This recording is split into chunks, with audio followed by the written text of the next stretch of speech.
Join us as we draw an intriguing comparison between the Vanderbilt fortune and the current top 10 billionaires in 2024. Witness how these two eras of mind-blowing affluence stack up against each other. Prepare to be astounded by the lavish lifestyles, extravagant mansions, and opulent indulgences of the Vanderbilt dynasty. Explore their mesmerizing achievements that transformed the world around them and established an enduring legacy of unimaginable wealth. Fast forward to the present, where we shed light on the remarkable fortunes of today's most affluent billionaires. Discover who reigns supreme among these modern-day titans of wealth and what mind-boggling luxuries they enjoy. Witness the jaw-dropping comparisons between their opulence and that of the illustrious Vanderbilts. This thought-provoking journey will inspire you to contemplate the immense wealth concentration and the changing dynamics of affluence over time. Delve into the past and peer into the future, envisioning the possibilities for wealth accumulation in our ever-evolving society.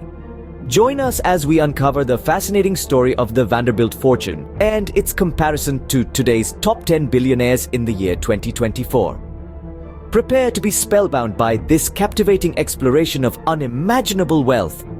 A world where a single family's fortune could build hundreds of miles of railroad, finance countless libraries, and still have enough left over to live in unimaginable luxury for generations.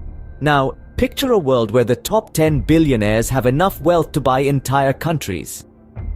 Can you see the difference? In the mid-19th century, Cornelius Vanderbilt, a name synonymous with wealth and power, began amassing a fortune that would make him one of the richest men in history. Born into a poor family, Vanderbilt left school at the age of 11 to work on his father's ferry in New York Harbor.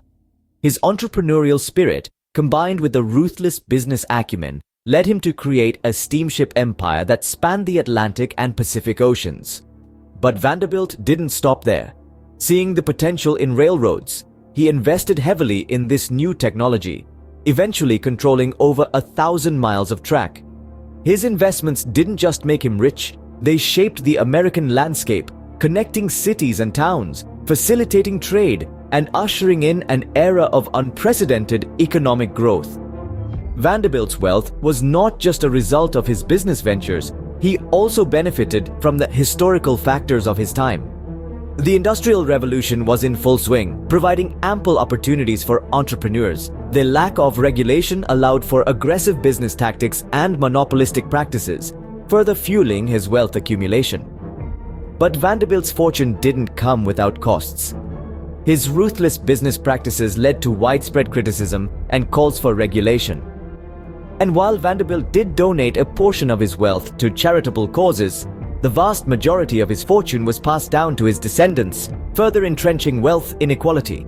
Now, fast forward to today. The top 10 billionaires in 2024 collectively hold a wealth that is mind-boggling.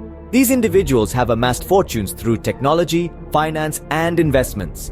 Their wealth is so vast that it can be hard to comprehend. But unlike Vanderbilt, their wealth has been accumulated in a world with more regulations, more competition, and more scrutiny. So what does this all mean? How does the Vanderbilt fortune compare to today's top billionaires? And more importantly, what can we learn from these comparisons? One thing is clear. The concentration of wealth has significant implications. It shapes our economy, our society, and our politics. It determines who has power and who does not. It affects opportunities for individuals and communities.